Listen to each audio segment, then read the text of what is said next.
Hey guys, Adam here as per usual. How you all doing? Hope you're doing well. A few people have been asking to see kind of the updated studio, posted little bits and pieces on Facebook, that kind of thing. I've kind of expanded my collection, particularly of outboard toys and stuff recently. So yeah, I thought I'd do a quick update, quick walkthrough of the studio.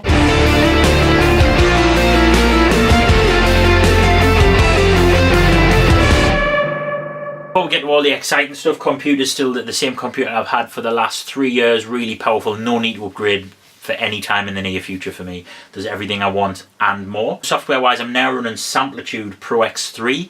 I've been a long time fan of Cakewalk Sonar until I had all the hassle before Christmas with Gibson kind of closing it down. So I invested in this and started to learn this program before it turned out that Cakewalk was being revived by BandLab. It is what it is. At this point, I'm really happy with Samplitude Pro X3. Looks a little bit old school, but it sounds great. It's really intuitive. Everything kind of works. And there's a great online community for it as well. So I've been using that, really digging it. Plugin wise, I stripped back on loads of plugins. So I'm now just kind of using quality as opposed to quantity, which is definitely a smart thing to do. Got a few cool ones that I bought, and I've got probably 15, 16 or so Waves ones that I've kind of invested in throughout the years as well. Maybe do a separate kind of video on that if anyone's interested in the current plugins. But most of the time, Waves stuff is my go-to stuff. Kind of it, as you guys know, most of my recordings is kind of done DI and then reamping through various methods. We're going to go through all the new outboard toys, including this cool desk that you can just see in the corner of the screen there. Hopefully one day, kind of tentatively looking, it's sort of a 5 to 10 year plan to get a studio space somewhere so I can open a studio and rehearsal rooms. You heard it here first. Hopefully that will happen one day. We'll see how that goes. But I'm really excited because on the new album I am going to be recording live drums as well. So I did that. I'll not mention too much about it on the walkthrough bit, but I did buy a Behringer Ultra Pro, Digigain Pro, something like that, ADA interface, just so that I can actually record drums. Combined with the 2 inputs on the ID22, that gives us 10 mic pre's essentially that I can use. So should be able to get a good drum sound out of that. I'll document some of that footage as well. We'll see how it goes. What a lovely dog.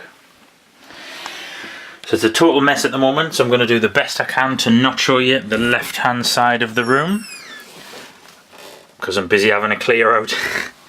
Sorting some stuff out. Come in the studio, got some storage here, lots of spare strings and stuff for guitars, bass, loads of stuff I've bought, a couple of kind of pedal drawers, things like that. I've actually had a clear out of most of my pedals, but got a few there that still get used.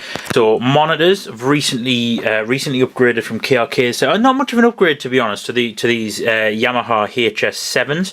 Really cool. I wanted a slightly bigger woofer, bigger woofer cone to be able to reproduce some low-end frequencies a little bit more accurately. Found these HS7s were really cool in comparison to my KRK Rocket 5s. I had the two side by side for a little while. I found the HS7s generally flatter than the Rocket 5s. The Rocket 5s were great for listening to music on, but not maybe as accurate as I would have liked. Obviously, we're still dealing with quite budget stuff, but this is really cool. Some Gale Gold Mark II hi-fi speakers that's plugged into my hi-fi. It's the Yamaha P45 digital piano I use for practice, and also as a MIDI controller, and another small little M-Audio Keystation Mini 32 as another MIDI controller. Audio interface that's being ran is an Audient ID22, really awesome. Can't say enough good stuff about this. PreSonus fader port there that a good friend of mine gave me when he had no use for it. First up, this desk, which is really cool, the latest addition to the studio, a 6-channel powered mixer basically from the 70s. It's a HH Electronic SM200. Professional stereo mixer amplifier, so it was actually designed to be installed in like working men's clubs and stuff, maybe karaoke's, as a simple 6-channel mixer. I wanted to get into analog summon, and this felt like a pretty cool way to start experimenting with that. It sounds so sick. It's pretty fat, it's rich, it distorts really easily. I did go and get it serviced because one of the output channels was a little crackly and a little quiet. 2-band kind of EQ on each channel, and it's really nice. I'll do all the basic mixing inside the studio and inside the computer, sorry, and then I've been sending out to this for some effect, for just some analogizing sound. It really does make a big difference. Maybe I'll do a separate video on that and how I use this desk, particularly as I come to kind of mix the album and stuff. Every studio needs some real VU meters, man. What a cool thing. So then we got the rack where all the toys are. So along the top here, Samsung Power Strip PS10, which is powering probably half of the gear. Some of them have dedicated power supplies, that kind of thing. Next down is the Behringer Patch Bay, the Ultra Patch Pro, wired like a standard patch bay. All of the outputs from gear on the top, all of the inputs on the bottom. Maybe I'll do a separate video if people are interested on exactly how I've kind of got that wired and why, because there's some quirky little things in there. But basically it's a patch bay, so I can plug all of this stuff in on the fly. Next down, pride and joy, is the Tegeler Audio Manufacture Creme. It's basically, it's kind of like a stripped back Pultec EQ combined with a really nice compressor. So it's designed as kind of a mixed bus unit to go on the 2-bus or a mastering unit, but I've been using it on everything. It just sounds awesome. It goes from really subtle to fairly subtle to, yeah, you can hear it. So it's definitely designed for 2-bus or stereo pairs or mastering. It's not going to sound amazing on, like, you know, a bass. It sounds pretty good, but it's too subtle for that. It's about the fine movements and the fine control. Really, really awesome unit. We'll have to do some work with that.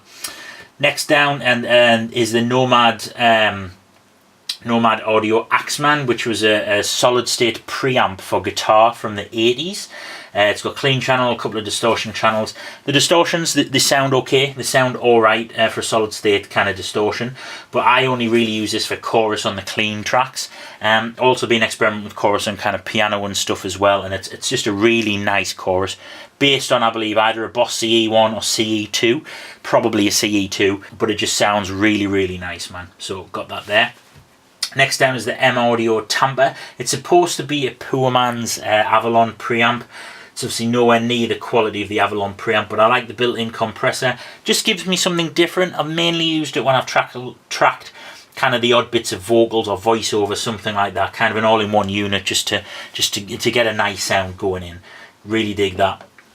Next down is the Symmetrix CL150. Which is basically a compressor slash limiter. It's really, really aggressive. It's got a lot of character. I really like it on kind of more low-endy instruments. So bass guitar, it sounds amazing. It really crunches up a bass guitar, something nice. Kick drum, it sounds nice. Can sound pretty nice on snare as well. But I've only got one, so I'm obviously having to run it in mono. Maybe one day I'll get a second one so I can kind of stereo link them.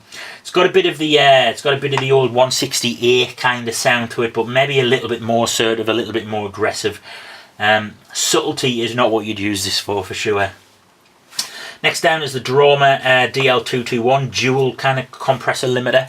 I mainly use this in stereo. I really like it actually on, I guess it's not really a budget compressor, but it's not a super high-end compressor either. It's probably kind of upper budget.